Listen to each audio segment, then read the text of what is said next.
We are live. Welcome aboard. This is tonight's special edition interview with the umpire. We're going to talk a lot about sports. Thank you to our friends over at YouTube for the free non-copyrighted music. And so it is the 20th of April. Wow, how does that go? I'll tell you, man, it goes very quick. So, couple of things tonight. We got a lot of stuff going on in the city of Worcester. We got our good friend Peter Cush interview with the umpire. Hello, everyone out there in Radio Land. Here he is. Actually, we're in what do we call? We're in Podcast world, social media land, right? Well, I heard that's a dangerous place. Well, it's not more dangerous than Maine South. Not more dangerous than public schools right now. I know. I mean, did you hear about what happened at Clark University? No.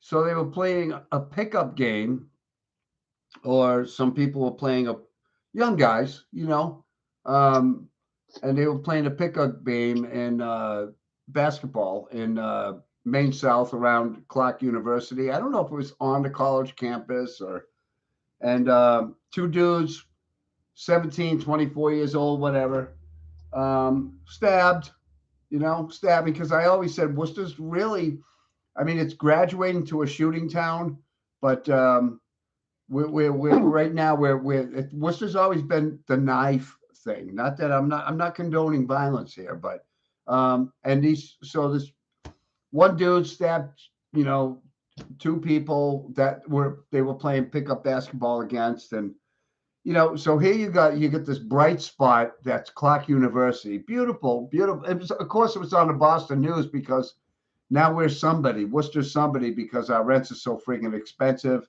and Right. Everybody from Boston's moving here. So of course Boston has to move here, and the Boston media has to come here and cover all the bad things that are happening in Worcester, and so we're right up there with Dorchester and Mattapan, and yeah.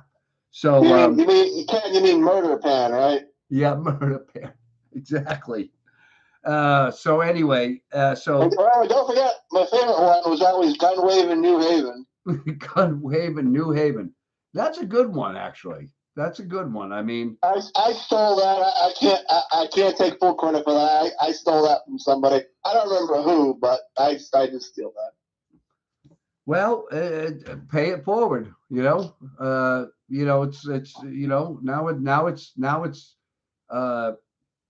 it's international in the cloud. Signature, and you can claim it for whatever you want. Actually. Yes. So, but yeah, so I mean, I watched. So everybody tonight, Peter and I get together. We like to talk about social issues. We like to talk about sports, and as a fan of Major League Baseball, we're going to talk a little bit about, how quickly you buy your hot dog, drink your beer, the game's over, right? Last year, you were freaking complaining that this game's so long, and there's also games in Major League Baseball, depending on what city you were in, that, Arizona, what have you, that you actually bought a ticket to go to. Which is, by the way, apparently a very beautiful park out in Arizona. I mean, from what I've heard, it's gorgeous. They always have beautiful parks, Peter, but they never have beautiful teams. So what about the Oakland Coliseum? Yeah, so exactly right. So yeah, things are going on in Worcester, backing it up here a little bit, in the last 10 years, and I said this on a video a couple of weeks ago, that in the last 10 years, 25,000 people have moved to Worcester. Only 10,000 units of space, of living space has been built. So, but they're not building housing for the people who live in Worcester. They're building housing for people who live a different lifestyle. They're building housing for people who are taking the train from Worcester to go to Boston. And so, Worcester's growing, but who is it growing for? We have a housing crisis because even in the crappiest parts of Worcester, up on Providence Street, Union Hill, Harrison Street, Coral Street. Oh God, you know, rents are going up like $400, and for people I know, so people are being pushed out. And inclusionary zoning, the Worcester City Council.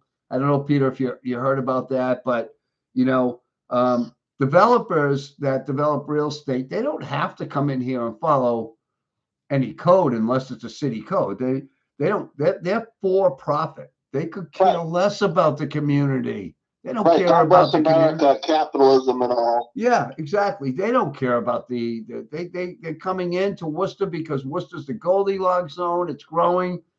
We've got the entertainment here. We got sports here. We've got, kind of mini Boston going on. Well, And they care when they get tax breaks because the city loves getting out of tax breaks to developers to develop condos and things that nobody wants to actually live in or can afford to live in. well, that's the key right now. They're attracting people from the Metro West, all points east, to come and live in Worcester. And what that does, it drives the value of even your crappiest 3-decker, right, Yep. through the roof. And all of a sudden, I was paying $1,200 a month, Mr. Banker. Well, we just valued this, old apartment that was built in 1935.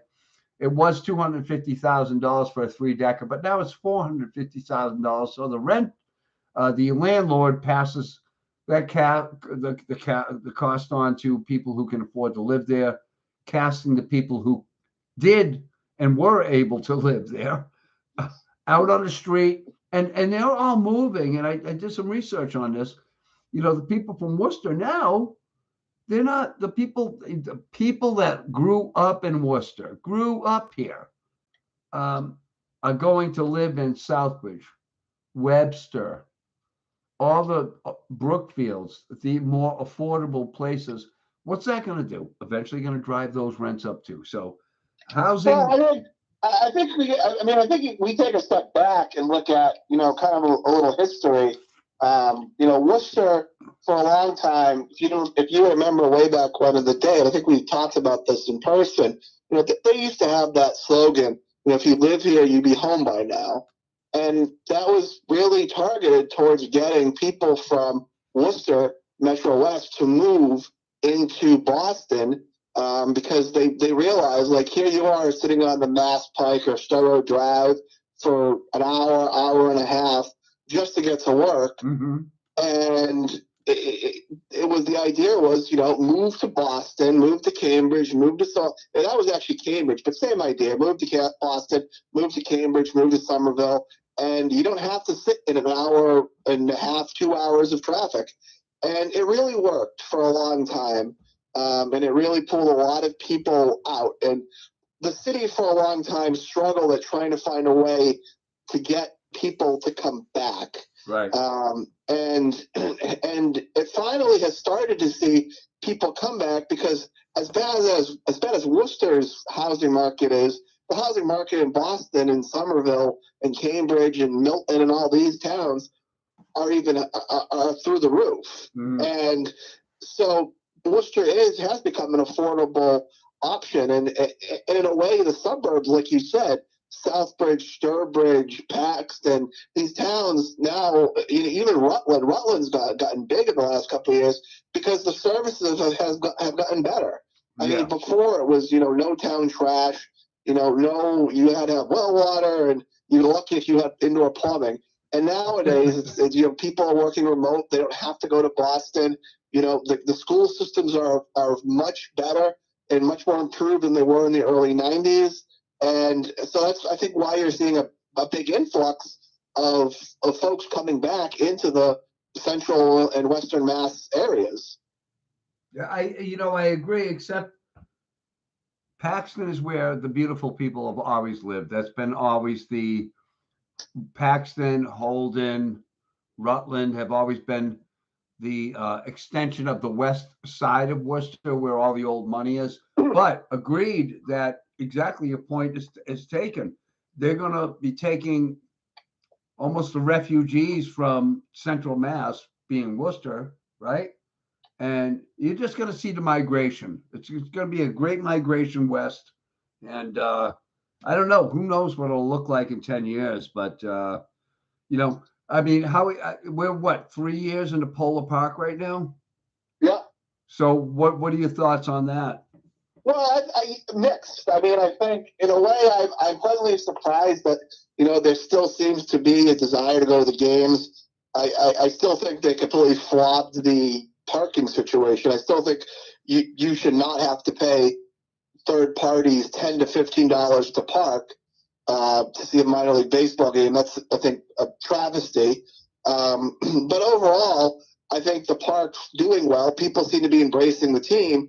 But kind of what I said, it was kind of that whole Atlantic City conundrum. It's you can only open up so many casinos, and eventually start to cannibalize each other. And you started to see that in the Canal District. Yep. You have these businesses, these restaurants, and these other points of interest that are closing because they can't compete with Polar Park, and it's actually having kind of a opposite effect. The city, I think, was anticipating, that all these people coming in for the games were going to hang out after and eat dinner, but the reality is there's nowhere to park, and so people aren't sticking around. People are leaving right after the game, and patrons for these other restaurants just aren't coming at game day. I know when I'm driving and there's a game, I avoid downtown like the plague, just to avoid going through Kelly Square. Mm-hmm. And so I think it's been a wash, but I think the city overestimated what they were going to get, and I think on top of it, you look at the whole idea that the city miscalculated how much everything was going to cost. And I think that's kind of where the devil's in the details. It's the cost of the ballpark. The ballpark went way overpriced, and it's not bringing them the revenue they thought it would be. And I said this when I first built the park. I said the city manager is gonna get a lot of credit for building the park, and he's gonna be gone when the park starts to have any kind of have any issues as far as bringing revenue into that area. And at Augustus, sure enough, left before all this stuff hit about contracts and what the city actually owes, and that it's not bringing as much money as it was originally anticipated to bring to the area. Yeah, and that's interesting. And he took a position with, and I like former city manager Ed Augustus. Don't get me wrong. And well, someone has to like Ed. Yeah, and but he took a position as some vice chancellor at Dean College, which he just stepped down from, by the way. If you're reading Worcester Business Journal, regardless, whatever he left to do, and I think, that's his decision. But maybe you're right. But that being said, where's the value on, some civic pride in Worcester? We've been kept in the weeds by the community of Boston for so long. Not that Worcester has ever done, itself any good or given itself, we've had really poor city council people. They just, the same old, go along to get along kind of crap with Worcester, and afraid to experience new things. And now we're experiencing growing pains. But it is a lot nicer in the Canal District and Kelly Square. It's a lot nicer now than it was 3-4 years ago. At least the space is vibrant, not like Main Street. My God, yawn, snore, boring. But there is some activity in this sleepy little mill town, so there's a price to be paid with. And you know what? I get into $235 million and all this, and I think, boy, the San Diego Padres just paid friggin' Xander Bogaerts $400 million over how many years to what? Right. And so what's money? Well, that's the thing too, Ken, is and I wish I saved. Maybe you still have it, but when they released the original markups for what the stadium is going to look like, and what they actually delivered on it. It's not what they promised, and the city kind of bent over backwards to get it in. The city basically turned its back on a baseball team that was very well established and actually had overcome a lot. They were very competitive, and they really put effort into that team.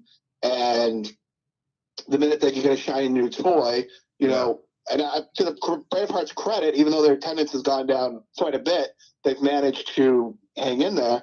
But the final product isn't what the city or the Red Sox promised Worcester. And I think there are some real questions. And, getting back to what you said, with the city council, the reality is the city council just doesn't have any balls. Again, maybe a little sexist, because I know we have some women on the city council. I think metaphorically we know what you mean, no doubt. But the thing is, with the city councel, and I ran for city council, that, and I still look back and like to think that I went on like a 7-month bender where I didn't know what I was doing for 7 months. And but the reality is, people don't want to be on the city council because the city council doesn't pay anything. You're talking about having the second largest city council. I mean, the second largest city in New England, and the city council is basically a part-time body. And there's no political real future for somebody on the city council. If you're in Boston, you can run for mayor, you can run for state representative, you can be labor secretary for the United States, serving on the Boston City Council. But the reality is, if you look at Worcester, it's almost like you're signing your death certificate. You had Josh Smith, who was a 4-term incumbent for District 1. Mm-hmm. He went and lost the state representative's race. You look at Joe Petty, he just lost a state Senate race. Phil Palmieri, I mean, the political landscape of Central Mass is littered with former Worcester city councilors. People just don't like Worcester city councilors because they don't do much. All they can do, their power is rather limited, and they don't get paid. So nobody who's anybody is going to want to do that job. Just to be ridiculed. I mean, if you watch the council meetings, which I have been, over the last few months, one thing I will say for the city council, Worcester, it does look like Worcester now. It's not the old white guy, white gal club anymore. I mean, with the Connie Lukes, and I mean, I'm not impressed with our mayor, but I'm not impressed with the structure and the form of government that Worcester has. I mean, if we could be like Springfield, the city of about 154,000 people, at least they have a strong mayor. I mean, I'm a guy that likes someone to take charge and not, play hot potato with community issues, And when you watch the city council meetings, that's been another thing. They're on the phone. There's no time limit, and you can go into a city council meeting and be there from 5:30 to, hey, hon, I'll see you, after midnight whenever the council meeting ends, because there's no time limit to the meetings. And councilmen, even though it's a very diverse council, they filibuster over everything. We have one counselor, he stands up and he just likes to talk and talk and talk, and it doesn't drive the issue. But that being said, we can put a bow on this real quick. But, I mean, are they growing pains? Are they, we still can't get out of our own way kind of pains? We'll see. I mean, history is going to be the best teacher, right. And we'll look back on 10 years and say, hey, did we do the right thing? I'm glad you say after 3 years, but that's peculiar that you say that, because with all your baseball and traveling experience with the sport, that you said earlier that I'm still glad that after 3 years, and people are still interested in the club. And I'm thinking how long the Pawtucket Red Sox were at McCoy Stadium, for what, 50 years, and people still stayed interested up to a point, Right. So I think thinking we're going to get 50 years out of Worcester Red Sox, I don't think that's going to happen, only because in 50 years baseball may not even be the sport it is today. Who knows? Soccer may become the thing. Who knows? Yeah, I soccer's mean, I'll not. be That'll long. never be. It's like in the movie Mean Girls. Stop trying to make it work. It's never going to be Yeah. soccer. I mean, baseball's always going to have its point. But like you said, I think we want to move on. But with baseball in Worcester, the one thing they do have to figure out how to do is make the games more accessible for people. I mean, if I had a choice right now between going to see the Worcester Red Sox or driving the 45 minutes down to Pawtucket and parking for free and buying a $5 ticket and having cheap beer, I would rather go down to Pawtucket. It was a more relaxed, a more laid back environment, and eventually I think Worcester will hopefully get to a point where you can go to the games. But again, right now, the one thing I've only been to two Worcester Red Sox games, and one of the games I was given tickets to, and I sat in the luxury box, and it was great. I spit on the peons down below me, but it's just I don't want to deal with the hassle of parking. I don't want to park. I don't want to pay $15-$20 for parking.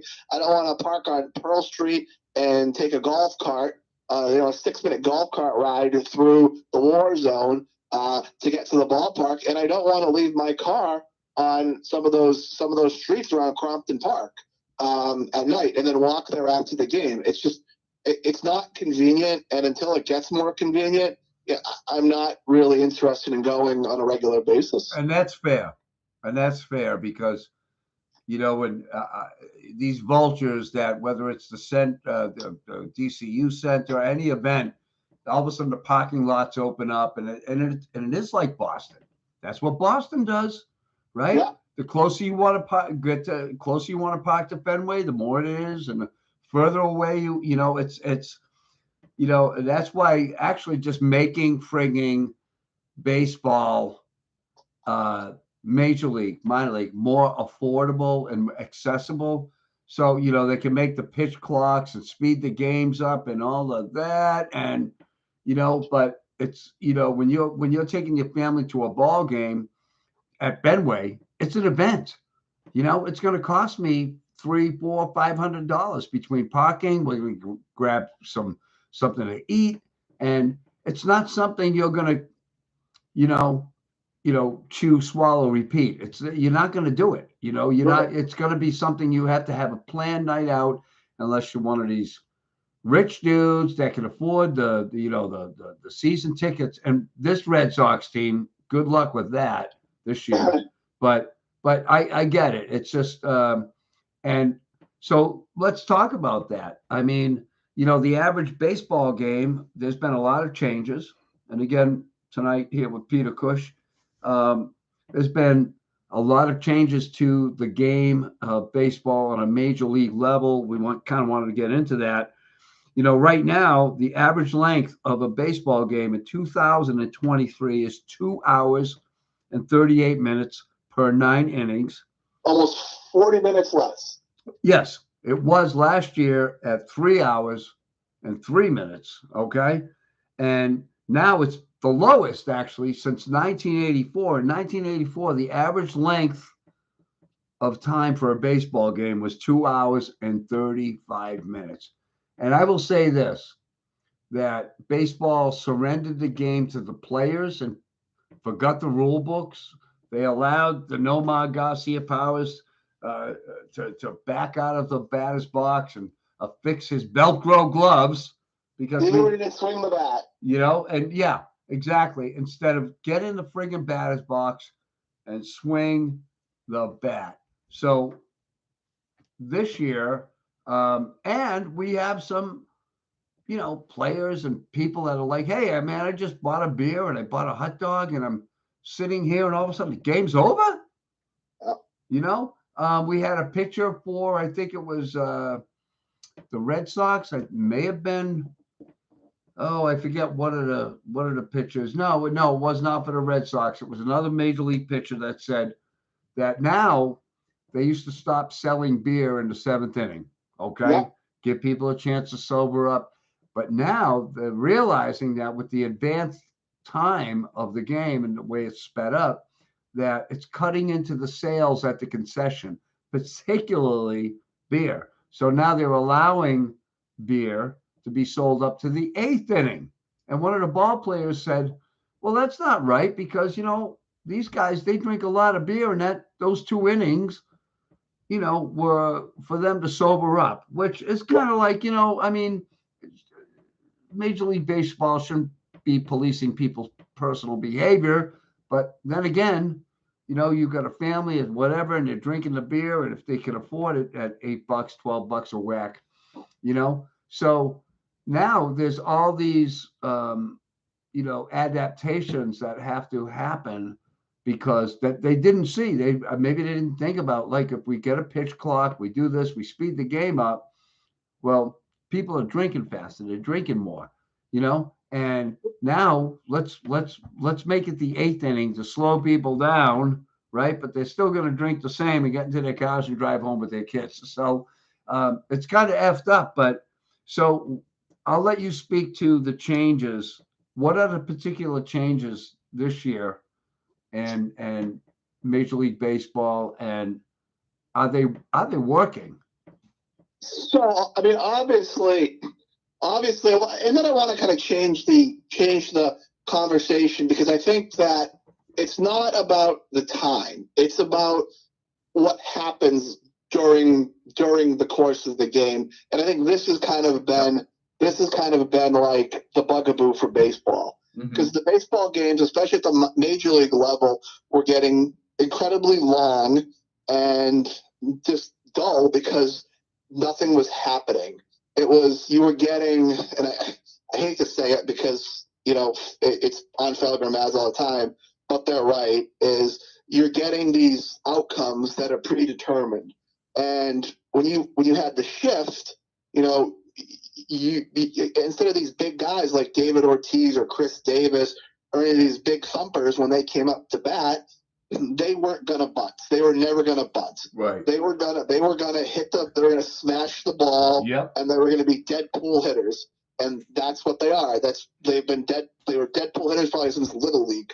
And they were never gonna bunt. They were never gonna go the other direction. They were never gonna go oppo. It was always gonna be pull the ball, you're put down the power alley.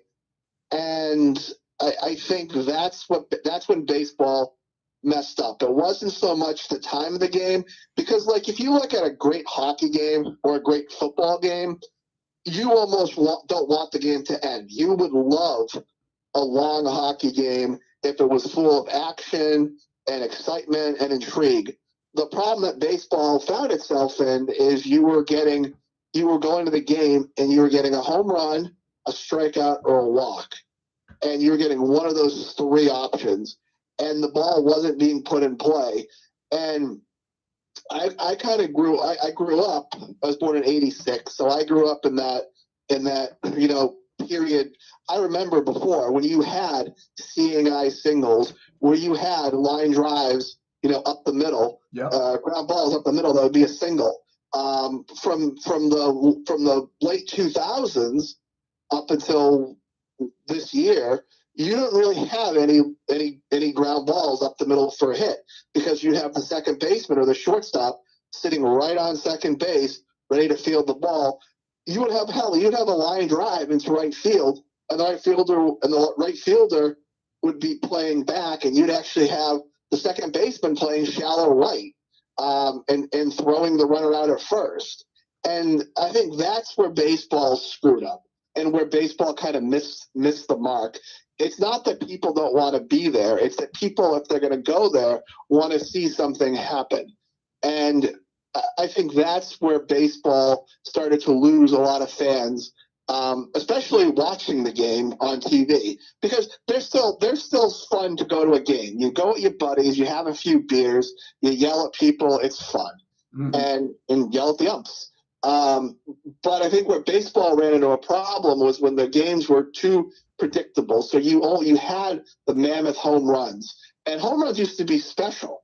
Home runs were like, oh my God, that guy just hit a home run. That's awesome. And then you realize you see a guy who's hitting 211 who has somehow 20 home runs, and you're like, how does a guy hitting 211 hit 20 to 30 home runs? It's because he's has, he's striking out 3 out of every 4 times he comes up. It's just he's hitting a home run on the 4th time. Right. And that's I think where baseball missed it. And this is why I personally like going to minor league baseball, especially single A, double A, and even independent baseball, because the ball goes in play. And when the ball's in play, it's fun. Ground ball to the shortstop. What's going to happen? You don't know. And it's actually skill. You're watching players do something athletic. It's not athletic. It's not athletic to watch the shortstop stand behind second base, bend down, pick up a ball, and throw it over to first because he knew it was coming right that way. Because they said, okay, it's David Ortiz. They have the whole baseball team, even the dugout comes out and moves into friggin' right field, right? And everybody is on the first base side. There's nobody on the third base side. So even left fielder is just chilling in center field. So, but shouldn't that though encourage hitters to start peppering and using the whole ballpark? I remember, Wade Boggs was great at that. Hitting the opposite way. Marty Barrett. Yeah, I remember these guys, and it seems like though, we've groomed baseball players to play the way that they play today. They say, hey, this is my wheelhouse. Like I'm a drummer, so this is my style. This is why people ask me to play with them, because I'm not playing all these whatever. I'm sitting in the pocket. I'm predictable. So I stopped making a living at my specialty, right? So so I'm groomed. I'm a young David Ortiz. Hey, you're a power hitter. You're not going to be Wade Boggs. You're not going to be. Well, why not try to turn David Ortiz into a Wade Boggs that can hit out the end of the bat and maybe clock it off the wall, as opposed to a slugger.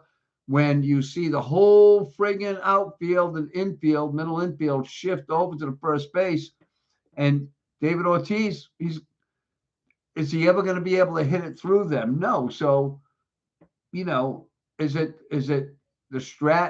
what's the strategy there? And Major League Baseball just came in and for me, it's not my opinion, but they or not one way or another. I like the way baseball's going this year. Not necessarily the Red Sox roster, but that's for another day. But why can't a shortstop come in and play second baseman? Is it because you're a shortstop, you can't move out of this certain area? Right. I mean, shouldn't it be okay for a baseball manager to shift his players around according to where a ball player is going to put the ball? Right, but it makes baseball boring, because again, the reality is, a Chuck Knobloch's not going to make $25 million a year, and that's the bottom line. Wade Boggs, as much as I think, and I liked Wade Boggs when he played, Wade Boggs was never going to make $25 million a year, even in today's market. It wasn't. The sluggers make the money, and the players want the money, and the players want the money. The players want the stats. I mean, if you look at Chris Davis for the Orioles, not Chris Davis for the Athletics. Mm-hmm. Chris Davis for the Orioles was on pace for a Hall of Fame career until he forgot how to hit the ball. And with Chris Davis, it was strikeout or home run, and the guy was still getting paid $20 million a year. Right. And that's what it all comes down to. It comes down to the money. Good point. And to go to the rule changes, that's one of the rule changes I liked. And I was like you. I had your school of thought for a long time. I said, you know what? Just lay down a bunt a few times, and they would come out of the shift. But you know what happened? No one bunted. Right. It's why you see, it's the whole communism argument. Why doesn't it work? Because human nature. It doesn't work because people want to maximize as much money as they can make, and you're asking a player to basically give up $10 to $15 million per year to be a singles hitter. And So that's one rule change I like. I like the idea that you have to have two players on each side of the pitcher, second base, and four infielders, excluding the pitcher and the catcher, need to have their feet on the infield dirt. And that's a rule I think is going to have more action. You've already seen it. There's more balls being hit. The other day, I was watching a game on TV. Weirdly enough, because I really don't, I'm not home enough to watch baseball on TV usually. Yep. But I watched a game, and sure enough, in the second inning, somebody hit a ground ball up the middle, and guess what? It went into center field. And guess what? The guy was on first, and that set up an opportunity. Do you have a steal? Do you have a hit and run? Do you have, what do you have? Right. Now you have strategy. You have more strategy. Right. Right, and you have more for the fan to watch. So now the fan at home is like, all right, I'm a little more invested because I know the next guy's not just going to try to tear the cover off the ball. I know he's, like in the natural, he's going to actually try to move that runner over. He needs to move the runner over, right.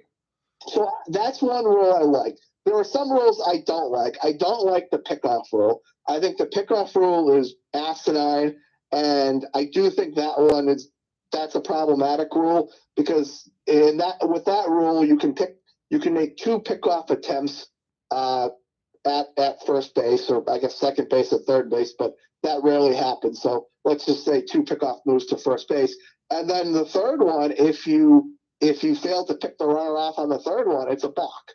And I did not know about that rule. Yes, so you can only throw over to first twice. And then the third time, if you don't pick them off, it's a balk. And then everybody on the base pass moves up one base. So basically, you're getting a free stolen base because after the second one, you pretty much know the guy's not going to come back because he's not, especially if you're running at third, because he's not going to risk a balk for a low percentage pickoff. So that's a rule I don't like, and I don't particularly understand that one. Yeah, I'm not digging that one. I'm with you on that. Yeah. The pitch clock, I don't know how I feel. I think the pitch clock is one of those things it's like the shootout in hockey. I think people liked it when it first came I think that, people are like, oh, this is cool. We're ending games. With a score. It's not a tie. Because hockey, when I grew up, hockey would end in a tie. And I hate ties. People accepted that and knew it. There should never be ties. No. Ties in hockey are great. But the shootout all of a sudden created some strange issues, ramifications. It became harder for a team to move up in the standings because now you got a point for overtime and shootout. And now it became harder for a team that got off to a tough start to catch up because it was so easy to get a point in hockey. And similar with baseball, I think people are going to like that rule in the beginning, but what happens in the playoffs when, you come up and the batter's trying to get ready and all of a sudden, the batter's not in the batter's box in time and, Game 7 of the ALCS ends because a batter just wasn't in the box with 8 seconds left. Well, so let me ask you: are the rules, the new rules and regulations for MLB, applicable in the playoffs? So my understanding is, I thought they were. I might be wrong. I think they may be. There may be some concessions there. I haven't looked into it, but then that in itself is stupid because you're playing the whole season with one set of rules and you're changing it for the postseason. That's the argument right there. So and really, this is the experimental.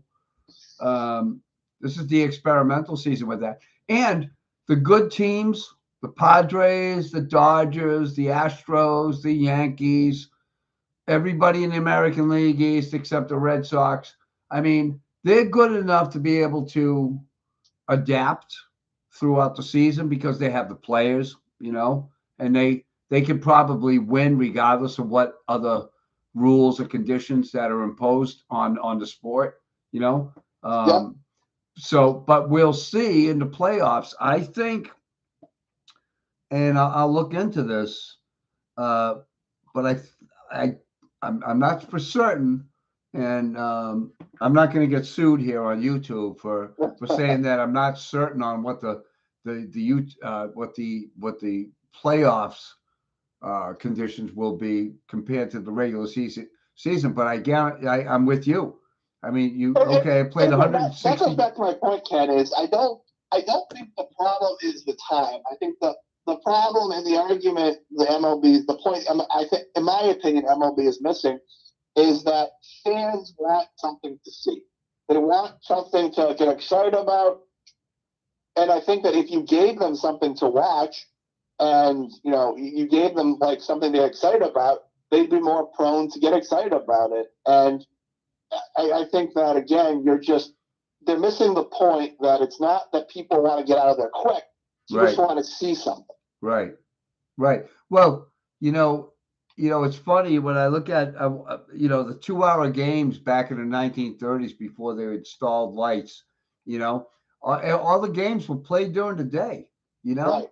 And people went to the games. They were all matinee, quote unquote. You watched your team, the Cubbies, the Yankees, the Sox. You were home by 6 o'clock for supper. And it was. And now I think it's because of the money, the revenue, and the money that the players need to have, the television revenue, and maybe the whole commercialization of baseball is why we're at today. It's right. because one of the things that absolutely disgusts me is the whole advertisements on uniforms. And I'm sick of all these owners claiming poverty. I mean, you look at a team like the Oakland Athletics, their payroll this year is $50 million. That is horrendous. 50 million. And I don't know if you saw the news today, but the Oakland Athletics have reached an agreement, and signed a contract to buy a parcel of land in Las Vegas. Yeah. So they're moving out. So basically, Oakland has now lost all 5 of its major sports teams within 5 years. Wow. And with a team like the A's, I mean, the ownership group should be, and MLB should absolutely investigate the Athletics, because they have basically, you remember stupid question, but because I'm sure you have, but you remember the movie Major League, right? Oh yeah. So you remember the whole thing where the owner wanted to starve out the fan base so she could move the team to Miami? Yep. It's basically what the ownership group, the Oakland Athletics, did. They basically went and they got the worst team humanly possible, and they play in a dilapidated old stadium that, again, the old multi-purpose stadiums are a thing of the past. It was never a baseball stadium. No, and the A's are the last team to play in one of those stadiums. The Oakland Coliseum is the last multi-sport stadium in Major League Baseball.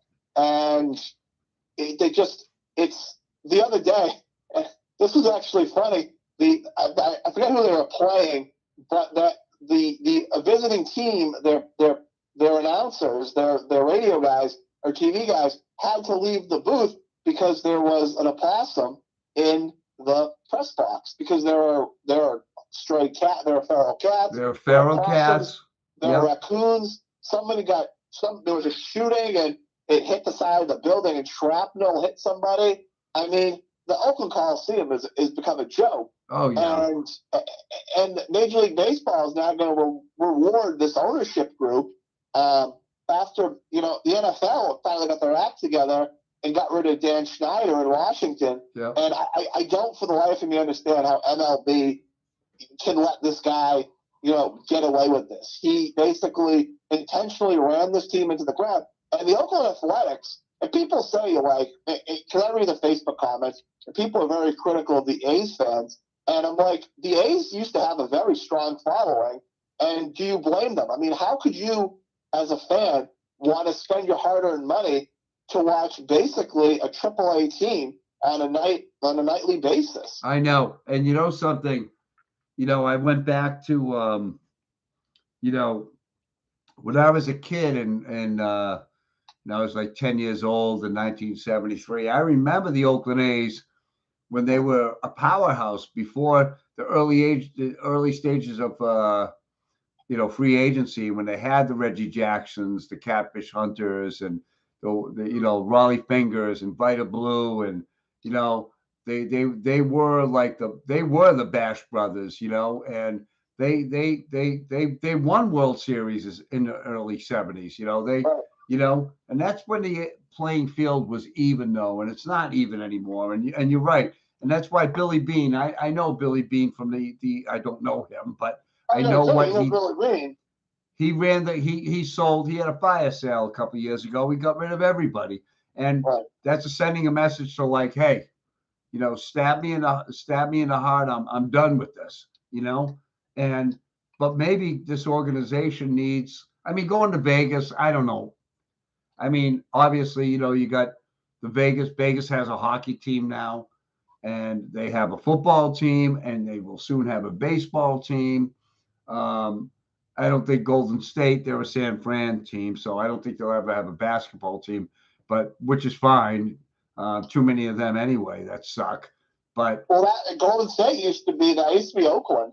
They moved across. Yes. They crossed the bridge. Yeah. And but I will say, as much as that sucks, and I think as much as those fan bases got burnt, and again, the Oakland Raiders, that is a prolific fan base. I mean, just when you watch those old NFL videos, and to see those, they're dedicated. Oh my God! Lawyers dressing up as like hell demons on Sundays, and it was incredible. And the way they pulled the plug on that, but at least they tried, even until the end, to put a competitive team on the field. Mm-hmm. So it's like if they could have won a Super Bowl in Oakland, they would have won a Super Bowl in Oakland. The thing is, these guys don't want that. This ownership group in Oakland legitimately does not want to win a championship, because if they win a championship, people are going to come to the games. And they also want to be in a city that's on the up kick and not the down kick. And Oakland's Oakland. It's not a very maybe not even like it was. But I mean, back in the day with Kent Stabler and Ray Guy and Jim Plunkett, and people forget that Oakland is a very small market. It's a low to mid tier market, right?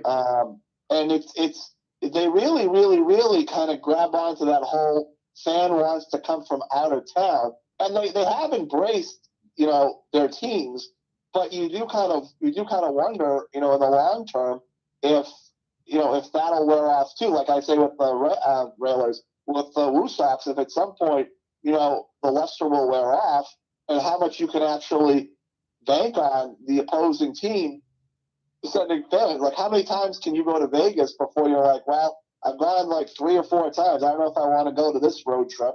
So I don't know the long term, but right. I think the Oakland A's, the MLB did them a great disservice by letting that ownership group intentionally run that team into the ground. But such as it is. Right. Exactly. As such as it is, my friend. That's exactly right. So anyway, so let's end it there. But I wanted to talk real quick. I made a note here. So ties in hockey. Okay. Yes. I've always been, okay, even in football, when there's a tie, I've never been a tie guy. I'm like, either someone loses, someone wins. But you mentioned that you think ties are good in hockey. So, we finish 1-1, we go into whatever to shootout, and it's still a tie. So, why is a tie good in hockey? So, for a couple of things, the most basic one is hockey is one of those sports that's a true team sport. Everything about it it's just a team-based sport, and I think you take a team sport. So you play 65 minutes, you play 3 20-minute periods, and then you play a 5-minute overtime, and that's a true team effort. And those guys laid it all out on the ice, and it's 2-2, and that's it. It ends at 2-2. Right. The NHL, for those, because I know Bruins fans are a little bit spoiled because they've always it's been a very good hockey market. Even when the team hasn't been good, it's generally a good market. Mm-hmm. It's not like the Celtics where you used to be able to go walk up to the gate and get tickets relatively cheap. I mean, the Bruins have always had a very good following, and they've always sold very well for tickets. But elsewhere around the league, I mean, my favorite team, the Pittsburgh Penguins, they talked about relocating to Kansas City until they drafted Crosby, and Lemieux bought the team. That team was this close to moving to Kansas City. Wow.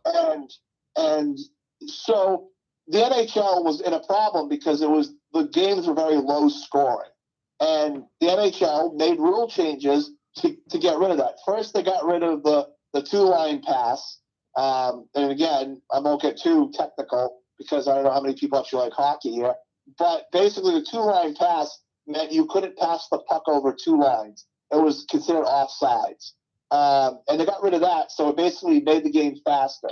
So you had stretch passes. That's why you have all these beautiful breakaway goals, because there's no two-line pass, right, and you can have a guy cheat up. Yeah. And that was great. That was great for goal scoring, and that definitely increased the scoring in the games. And the other thing that the NHL thought was a problem was ties. That people didn't like ties. And ties reminded them too much of soccer. They want to get away from that. And my problem with ties are you get 1 point for an overtime loss or a shootout loss. You get 2 points for a win. So basically, if you're 10 points back with like 2 weeks left to go, it's almost impossible to make the playoffs, because all that team ahead of you has to do is go to overtime or lose in the shootout. Now, if you want to keep the shootout, what I would suggest is what a lot of international clubs do is they give you, and they do it in soccer, they give you 3 points for a regulation win, 2 points for an overtime or shootout win, and 1 point for an overtime or shootout loss. That way you at least reward teams for winning in regulation, because right now there is no reward for regulation except for a tiebreaker. Okay. I think the tiebreaker is regulation win percentage, but that happens so rare in hockey where you actually get a tie situation that it's within the margin of error, as they say in politics. So that's my inherent problem with the tie is getting rid of the tie is two things. One, it takes a team sport and makes it into an exhibition of individuality, because you have shooter versus goalie. Right. There's no defense. And the thing is, you have some teams that are built on defense. There are some teams in hockey, both in pros and college and even independent hockey, who build their teams off of good defenses, good back checks, good forechecks. But once you go to overtime, that doesn't matter anymore. That's right. Yeah. A Titan against a Titan. They put their best shooter out there against the goalie. Right. And you could have a very average goalie, and if that goalie, that defense might have carried that goalie the entire game. But now that goalie doesn't have that defense anymore, and it's like, well, what's the point? Because the goalie is 1 of 6 on the ice, and that's my problem with the, getting rid of the tie is you've created a situation where it's no longer a team sport. It's an individual sport. It's shooter versus goalie. I don't like that. Plus, like I said, it makes it harder. Teams fall out of contention easier without the tie. Yeah. And that's my big problem with the current format is. And again, if you wanted to give out 3 points for a win, great. But the NHL has even found that the shootout is not as popular as it was when it first came out. I think people have kind of not turned their back, because I think people still kind of like the shootout, but it's definitely not as it's not what it was. It's not as popular as it once was, and I think that's kind of where it's. Hopefully, the shootout's on its way out. but right now it's still still part of the game. It's still a thing. So, all right, very cool. I hope everybody listens to this and rewinds because there's a lot of information here on a good a good Peter's definitely spelling out, the tried and true sports here and how they really work. But so I'll leave you with this, Peter. A quick question. So you travel a lot and you go to different stadiums and things like that. You see a lot of ball games, but seeing to me, even though hockey's still going on and basketball's going on, in a month we'll say goodbye to all those jive turkeys.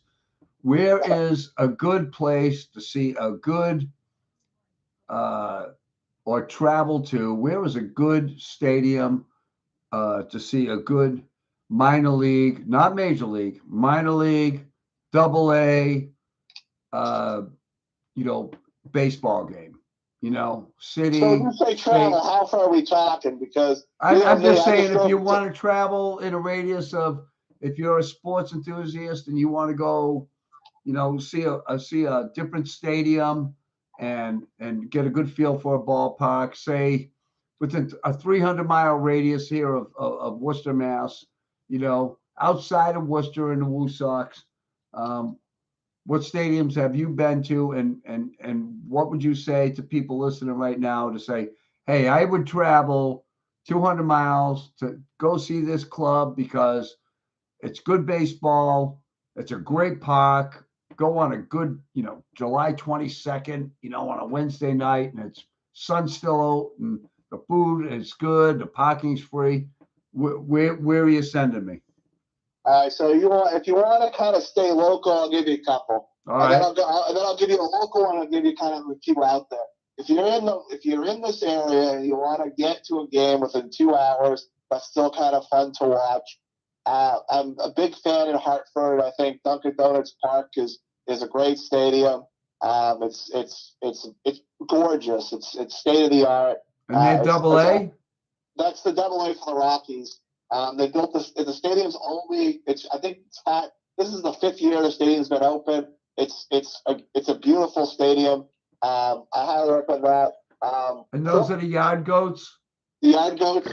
The Portland Sea Dogs are still a fun one if you're in the area. It's still very nice to go there. Stadium's starting to show its age a little bit, but it's still a fun one to go to. If you want to stretch it out a little bit, I'll give you a couple. One is Lehigh Valley, which is in Allentown with the Iron Pigs. It is a blast. It's just a fun. Allentown, Pennsylvania. Yeah. Yeah, Allentown, Pennsylvania is a good one. The crowd's great. The stadium's beautiful. There's a lot going on in the stadium too. The only other ones I would say that are a lot of fun is Altoona, Pennsylvania. The stadium is a party. It's almost always a sellout there. The fans really get into it. It's just a great stadium, a great feel for it. And those are the two big ones I would say which are kind of within a 5-6 hour drive, are Allentown and Altoona.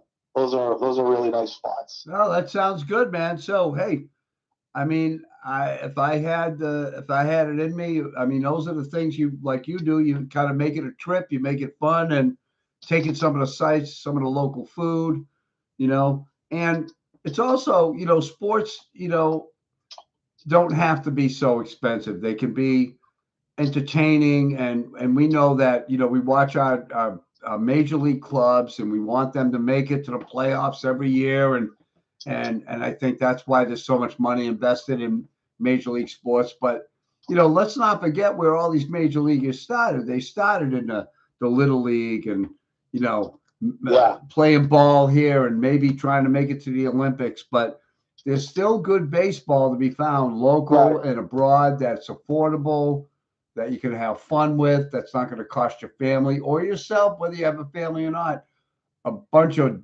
bucks to go out and have a good time and really enjoy, in this case, the purity of what baseball is, And so that's my take on what you shared, tonight is that, it comes at a cost, but there's still some quality sports out there that Right. are affordable and worth taking a drive to see, right? One thing, Ken, I did want to kind of propose to you because your local sports. I know you're big on baseball, but I'm just going to throw out hockey for a minute. I just got back from Toledo, Ohio, and to, it's funny because it kind of actually wraps everything up nicely because we talked about property values, and when I went to Toledo, the city put some money into the ballpark area, so like the downtown area is kind of rough except around the ballpark and the hockey arena. It's very nice. And then you kind of get like a slummy section around it. And we get to the suburbs, and there are these suburbia Toledo, and you have these nice houses that are like $220,000, which if you put in Massachusetts, would be almost $1 million. Right. But the thing is, the games are sold out. When I went to the Walleye, the game was sold out. It was a fun environment. The place was packed. The fans loved it, and the team really seemed to put a lot of effort into showing the fans a fun time. And I juxtapose that to when I go to a Railers game, and I don't have as much fun. I always thought the Railers were more. It was a more sterile environment. There didn't seem to be as much. People didn't seem to be as invested, and the product just doesn't seem as great. It doesn't seem like they set up an environment that people would get overly excited about. Right. And so I don't know if that's because they're putting more effort into the team or what, but that's I just wanted to bring that up because I just wonder if the team is just if it's just the fan base, because Worcester doesn't have a good history of supporting professional sports in general. Right. And I think that was kind of my whole point with the Woo Sox when they brought the Woo Sox in, is it's just that, Worcester doesn't have a good record. And I just wondered if, in fact, it would stay that way. Well, we'll, you know what? We will see in time, Yes, sir. We will see in time. And all right, Mr. Cush, closing out tonight. And great show as always, talking to you, my friend. And so if you guys tune in, leave your comments, leave your suggestions. And but I definitely think he was hitting it on the nut tonight. And Peter, I appreciate you being on, and and any closing statements, my friend. No, I'm just going to say, it's baseball season. There are a lot of good teams. I just remind people that, it doesn't always have to be professional. We have some great independent and college league teams. I know I say it's every time we come around this part of the season, there are some great ballparks that are, all around us, whether it's New Britain or Vermont or even the Railers. I mean, not the Railers, the what the fuck are they called? The Bravehearts. Right. There's a lot of fun. There's a lot of fun baseball that's not necessarily professional, and it's guys just trying to make it work. And right. So if you're kind of bored, I encourage you to check out that too. That's always a fun time. And thank you, and it's always nice because now we're hopefully breaking out of the stupid COVID virus, and people can go out and about and have some fun for a change, right? Exactly. All right, Mr. Cush. We'll see you on the flip side, everybody. Peter K. And thanks for joining us, and we'll see you on the flip side. Thanks, Peter. All right. Thanks for being on. Be good, bud. Bye-bye. Peter K here, and the man knows what he's talking about. Okay, guys. Thanks for tuning in. Kenny B here from Cities and Suburbs, signing off. Thanks for being on the show. Well, thanks for listening to the show. And next time, maybe we'll have you call in. If I can arrange that. No promises. But anyway, take care, guys. Good night.